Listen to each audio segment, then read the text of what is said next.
ওং সরস্বতী মহাভাগে বিদ্যে কমললোচনে বিশ্বরূপে বিশালাক্ষি বিদ্যাং দেহি নমস্তুতে। জননীং শারদাং দেবীং রামকৃষ্ণ জগদ্গুরুম পাদপদ্মে তয়ো সৃষ্টা প্রণমামি মুহুর্মুহু। ও শারদা সরস্বতী, জ্ঞান দিতে এসেছে। রূপ থাকলে পাছে অশুদ্ধ মনে দেখে, লোকের অকল্যাণ হয়, তাই এবার রূপ ঢেকে এসেছে। ও জ্ঞানদায়িনী মহাবুদ্ধিমতী, ও কি যে সে, ও আমার শক্তি। কথাগুলি পরমব্রহ্ম পরমহংস শ্রী রামকৃষ্ণ দেবের। সবাইকে শুভেচ্ছা এবং ভালোবাসা জানিয়ে আজকের ভিডিও শুরু করছি। আজকের ভিডিওতে থাকছে শ্রীরামকৃষ্ণের বলা শারদা সরস্বতীর কথা। এছাড়াও সরস্বতী দেবী কে, কিভাবে তার আবির্ভাব, শ্রীরামকৃষ্ণ কেন বললেন শারদা সরস্বতী জ্ঞান দিতে এসেছে, বেদেই বা সরস্বতীর কি বর্ণনা আছে। মাঘ মাসের পঞ্চমী তিথিতে সরস্বতী পূজা হয় বলে দিনটি বসন্ত পঞ্চমী নামে পরিচিত। হিন্দু ধর্ম অনুসারে সরস্বতী ব্রহ্মবিদ্যা, মোক্ষ ও শিল্পকলা ও সঙ্গীতের অধিষ্ঠাত্রী দেবী। কিন্তু কিভাবে এই দেবীর সৃষ্টি হলো, সেই নিয়ে পুরাণে এক আশ্চর্য গল্প আছে। হিন্দু ধর্মের সর্বোচ্চ আসনে থাকা তিন দেবতার অন্যতম হলেন ব্রহ্মা। ব্রহ্মা, বিষ্ণু ও মহেশ্বরকে নিয়েই ত্রিমূর্তি। পুরাণ অনুসারে ব্রহ্মা হলেন স্বয়ম্ভু, অর্থাৎ তার কোনো পিতামাতা নেই, তিনি নিজেই জন্ম দিয়েছেন। এই আশ্চর্য জন্মের পর ব্রহ্মা ধ্যানে বসেন। সেই ধ্যানে তিনি তার সকল ভালো গুণকে একত্রিত করতে থাকেন, আর ব্রহ্মার সকল ভালো গুণ একত্রিত হয়ে তা ধীরে ধীরে এক নারীর আকার নিতে থাকে। এভাবেই ব্রহ্মার মুখগহ্বর থেকে সৃষ্টি হয় দেবী সরস্বতীর। পুরাণ অনুসারে ব্রহ্মা এই বিশ্ব ব্রহ্মাণ্ড সৃষ্টি করলেও নিজের সৃষ্টি নিয়ে তিনি খুব একটা সন্তুষ্ট ছিলেন না। সরস্বতী তাকে এই বিশ্বকে কিভাবে আরও সুন্দর করে তোলা যায় সে সম্পর্কে পরামর্শ দেন। পুরাণের কোথাও কোথাও সরস্বতীর স্বামী হিসাবে বিষ্ণুর কথা উল্লেখ করা আছে, আবার কোথাও ব্রহ্মাকে সরস্বতীর স্বামী হিসাবেও বলা হয়েছে। পুরাণের একটি কাহিনী অনুসারে একবার কোনো একটি যজ্ঞের অনুষ্ঠানে ব্রহ্মার সাথে সময় মতো এসে উপস্থিত হতে পারেননি দেবী সরস্বতী। এদিকে শুভক্ষণ চলে যাচ্ছে, সেই কারণে ব্রহ্মা গায়ত্রী নামে আরও এক মহিলার সৃষ্টি করেন। সেই কথা জানতে পেরে অত্যন্ত ক্রুদ্ধ হয়ে ওঠেন সরস্বতী। তিনি ব্রহ্মাকে অভিশাপ দেন, যে ত্রিমূর্তির অন্যতম হলেও মর্তলোকের ব্রহ্মার পূজা করা হবে না। সেই কারণে শিব ও বিষ্ণু পূজিত হলেও ব্রহ্মার মন্দির সেভাবে কোথাও দেখা যায় না। পুরাণ অনুসারে বসন্ত পঞ্চমী তিথিতেই দেবী সরস্বতীর জন্ম হয়। সরস্বতীকে সকল বেদের মা বলে মনে করা হয়। সকল শব্দ ও ভাষার বাক এর উৎপত্তি তার থেকে হয়েছিল বলে ব্রহ্মা সরস্বতীর নাম দেন বাগদেবী বা বাগদেবী। আমাদের রাজ্য সহ পূর্ব ভারতের অনেক জায়গাতেই সরস্বতীকে শিব ও পার্বতীর কন্যা বলেও মনে করা হয়। জ্যোতিজ্ঞানী ব্রহ্মজ্ঞান, এই জ্যোতি সরস্বতী আলোকময়ী, তাই তিনি সর্বশুক্লা। তিন গুণের মধ্যে সত্য গুণময়ী, অনন্ত জ্ঞানময় ঈশ্বরের বাকশক্তির প্রতীক হলেন এই শারদা। শুধু হিন্দু ধর্মেই নয়, তান্ত্রিক বৌদ্ধ ধর্মেও দেবী সরস্বতীর উল্লেখ পাওয়া যায়। বৌদ্ধ ধর্মে সরস্বতীকে মঞ্জুশ্রী নামে আরাধনা করা হয়। সাধনমালায় দ্বিভুজা সরস্বতীর 4 প্রকার ধ্যান আছে: মহা সরস্বতী, বজ্রবীণা সরস্বতী, বজ্র শারদা ও আর্যা সরস্বতী। মহা সরস্বতী শুভ্র বসনা, শ্বেতপদ্মের উপর দেবী আসীন হয়ে আছেন। দেবীর ডান হাতে বরদ মুদ্রা, বাম হাতে শ্বেতপদ্ম, আর্যা সরস্বতী ষোড়শী বালিকার মতো উদ্ভিন্ন যৌবনা, শ্বেতবর্ণা, ডান হাতে রক্তপদ্ম ও বাম হাতেও পদ্ম, এবং প্রজ্ঞাপারমিতা পুস্তক। আবার ইনি ভদ্রকালীর সাথেও সম্পর্কযুক্ত। বন্ধুরা, এবার আমরা দেখব বেদে সরস্বতীর কি রূপের বর্ণনা দেওয়া হয়েছে। বেদে সরস্বতীর সাকার রূপের কোনো সরাসরি উল্লেখ পাওয়া যায় না, তবে তিনি জ্ঞান, বাকশক্তি এবং নদী রূপে বর্ণিত হয়েছেন।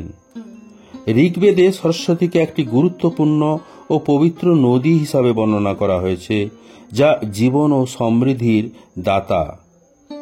ঋগ্বেদে সরস্বতীকে সপ্তসিন্ধুর মধ্যে শ্রেষ্ঠ বলা হয়েছে।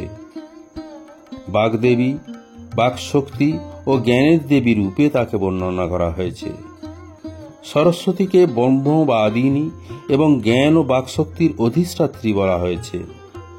সরস্বতীকে প্রজ্ঞা ও মেধার দাতাও বলা হয়েছে।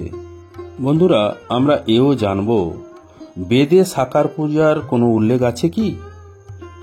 বেদে সাধারণত দেবতাদের নির্দিষ্ট মূর্তি বা সাকার রূপের পূজার কোনো বিধান নেই। দেবতাদের উদ্দেশ্যে যজ্ঞ, স্তোত্র ও মন্ত্রোচ্চারণের মাধ্যমে আহ্বান করা হয়। সরস্বতী দেবীর ক্ষেত্রেও মূলত যজ্ঞ এবং স্তোত্রের মাধ্যমে তার বর্ণনা করা হয়েছে, কিন্তু মূর্তি বা প্রতিমা পূজার কোনো উল্লেখ নেই। বেদে সরস্বতী সাকার রূপে পূজিতা নন, বরং তাকে নদী ও বাকশক্তির দেবী হিসাবে বর্ণনা করা হয়েছে।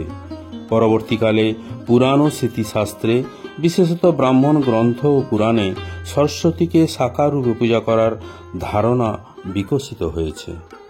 অন্যদিকে সরস্বতী পূজা, সরস্বতী দেবীর আবির্ভাব সম্বন্ধে বলা হয়েছে, সরস্বতী শব্দটি সার এবং স এই দুটি শব্দের সমন্বয়ে গঠিত। সেই অনুসারে সরস্বতী শব্দের অর্থ যিনি কারো মধ্যে সারজ্ঞান প্রকাশ করেন। আবার সরস্বতী শব্দটি সংস্কৃত সুরসবতী শব্দ থেকে এসেছে, যার অর্থ হচ্ছে জলের আধার। সরস্বতী সাক্ষাৎ দেবী মূর্তি এবং নদী দুই রূপেই প্রকটিত। ঋগ্বেদে বর্ণনা করা হয়েছে, অম্বিতমে নদীতমে সরস্বতী অপ্রশস্থা ইব স্মস্মি প্রশস্তি মন্ন নস্কৃধি, অর্থাৎ মাতৃগণের মধ্যে শ্রেষ্ঠ, নদীগণের মধ্যে শ্রেষ্ঠ, দেবীগণের মধ্যে শ্রেষ্ঠ হে সরস্বতী, আমরা অসমৃদ্ধের ন্যায় রয়েছি, আমাদের সমৃদ্ধিশালী করো। সরস্বতী দেবী জ্ঞান, সঙ্গীত, কলা ও বিদ্যার দেবী। সরস্বতী দেবীর আবির্ভাব ব্রহ্মবৈবর্ত পুরাণ অনুযায়ী গোলকে শ্রীকৃষ্ণের কণ্ঠদেশ থেকে দেবী সরস্বতী উদ্ভূতা হয়েছিলেন।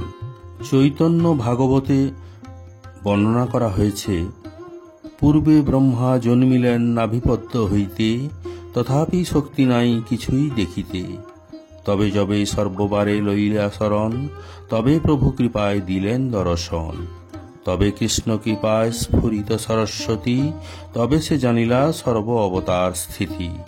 ধ্যানরত ব্রহ্মার শরীর থেকে এক সুন্দরী দেবী মূর্তি প্রকাশিত হয়ে বললেন, হে বিধাতা, আমি আপনার শরীর থেকে প্রকাশিত হলাম, এখন দয়া করে আপনি আমার স্থান এবং কি কর্ম তা নির্দেশ করুন। ব্রহ্মা বললেন, তোমার নাম সরস্বতী, তুমি অবস্থান করো সকলের জিহ্বাতে, বিশেষভাবে সুশিক্ষিত ব্যক্তিদের জিহ্বাতে তুমি নৃত্য করো, পৃথিবীতে তুমি একটি নদী রূপেও প্রকাশিত হও। দেবী সরস্বতী প্রশ্ন করলেন, হে বিধাতা, আপনি বললেন আমি সবার জিহ্বাতে অবস্থান করব, আবার বললেন নদী রূপে থাকব, এর ব্যাখ্যা কি? ব্রহ্মা তখন বললেন, সরস্বতী, তুমি যখন লোকের জিহ্বাতে অবস্থান করবে, তখন লোকের জিহ্বা থেকে বাক শক্তি বেরোবে, তাই তোমার নাম বাগদেবী। তুমি আমার মুখ থেকেই প্রকাশিত, তুমি পবিত্রবতী। জগৎ সংসারে বহু অপবিত্র মানসিকতা সম্পন্ন জীব থাকবে। অপবিত্র মানুষের জিহ্বায় কদর্য বাক্য স্ফুরিত হবে, সেসব জিহ্বাতে তুমি অবস্থান করে সুখী হতে পারবে না। হে সরস্বতী, তুমি সাক্ষাৎ বুদ্ধি স্বরূপিণী, তুমি বলো, কোথায় তুমি আনন্দ লাভ করবে? সরস্বতী বললেন, যে সমস্ত ব্যক্তি পরম সুন্দর পরমেশ্বর ভগবানের আরাধনা করেন, আমি তাদের জিহ্বায় পরম প্রভুর নাম কীর্তিত করব। আমি তাদের পবিত্র জিহ্বায় অধিষ্ঠান করব। দেবী সরস্বতীর উপদেশ সম্বন্ধে আমরা আরেক কাহিনী থেকে জানতে পারি। মহর্ষি কশ্যপের বংশধর ছিলেন তাক্ষ। এই তাক্ষ ঋষি একদিন তপস্যাকালে দেবী সরস্বতীর সাক্ষাৎ পেলেন। সেই তপস্যা বীণাধারিণী দুগ্ধবর্ণা দেবী সরস্বতী। ঋষি তাকে প্রণতি নিবেদন করলেন। দেবী বললেন, হে বৎস, তোমার মনে অনেক প্রশ্ন আছে বলে জানি। তুমি যদি এখন কিছু জানতে চাও তবে বলো।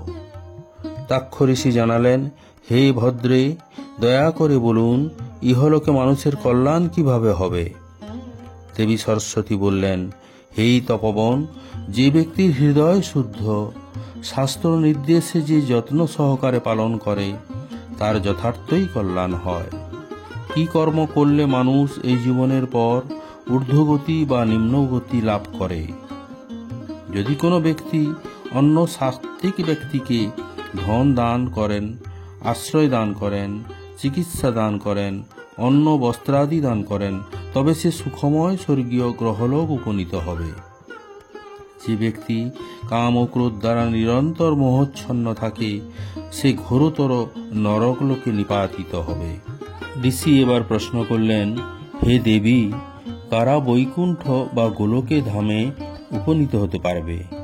দেবী বললেন, যারা যজ্ঞাবশেষ ভোজী, অর্থাৎ শ্রীহরির মহাপ্রসাদ যারা ভোজন করেন, যারা সত্যব্রত অর্থাৎ ভগবত ভক্তি অনুশীলন করেন, যারা শ্রদ্ধাবান অর্থাৎ ভগবান ও ভক্তের নির্দেশ মেনে চলতে আগ্রহান্বিত, যারা নিরঅহংকার অর্থাৎ ভগবত সম্বন্ধ ছাড়া অন্য কোনো সম্বন্ধে আকৃষ্ট নন, তারাই শ্রীহরির সেবা করার উপযুক্ত হন। পরিণামে তারা অতি পবিত্র ধাম গোলক লাভ করেন এবং পরম সত্য স্বরূপ শ্রীকৃষ্ণকে তারা নিরীক্ষণ করতে থাকেন। ঋষি তক্ষ আবার সরস্বতী দেবীকে প্রশ্ন করলেন, হে পরমাত্মা রূপা প্রজ্ঞা, আপনি কে? সরস্বতী বললেন, আমি পরাপর বিদ্যা রূপা দেবী, অর্থাৎ পরাবিদ্যা হচ্ছে ভগবান ও ভক্তি সম্বন্ধীয় বিদ্যা, এবং অপরা বিদ্যা হচ্ছে জড় জগতের কর্মকণ্ডীয় বিদ্যা। এই উভয় বিদ্যাই আমি জীবকে প্রদান করি। পরিশেষে শ্রীরামকৃষ্ণ লীলা সঙ্গিনী, জগতে বুদ্ধি, বাক ও বিদ্যাদায়িনী শ্রী শ্রী মা শারদা রূপিণী মহাসরস্বতীকে শ্রদ্ধা ও পুষ্পাঞ্জলি প্রদান করে বলি, সেই তো শতদলে শারদা রাজে, অতি সুশীতল কান্তি বিমল, নেহারি নয়ন মহিলরে, শ্রবণ কুণ্ডল গলে গজমতি, অচলা দামিনী জিনিয়া মূরতি, বীণা রঞ্জিত পুস্তক করে, জয় জয় দেবী প্রণমামিতে। ওই মা ভারতী বেদ মূরতি, পরমা শকতি শিবের কন্যা, ঋষি আরাধিতা অমর পূজিতা, বিশ্ববন্দিতা ত্রিলোক ধন্যা। অজ্ঞান নাশিনী বিজ্ঞানদায়িনী, তুমি নারায়ণী বাগবাদিনী, যেন বীণার ঝঙ্কার গুঞ্জে নিরন্তর মোদের অন্তর মাঝে।